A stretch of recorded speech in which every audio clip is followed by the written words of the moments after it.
អត់បានប៉ះពីខាងណាទៅទេអូ តារេកតារេក ចា ជិះមុខមិនដែរគឺ អូលើកពីឆ្នាំ អូទៅ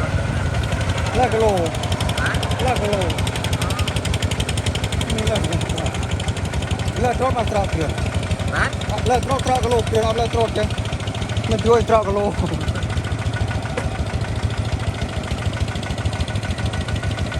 ក៏ដល់ដល់ហើយទៅไปខែនេះឡើងកា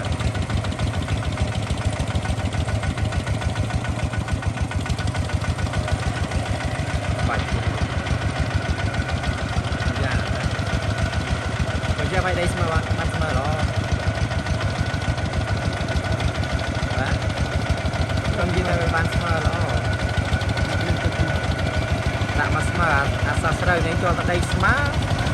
បានផលល្អបាទផលល្អដីស្មើទៅផលឯអាកន្លែងទូលទៅផល ក៏ដាក់ក្នុងមុខបាទ បាទ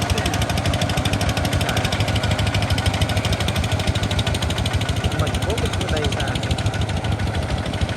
ខ្ញុំបានធ្វើខ្លួនឯង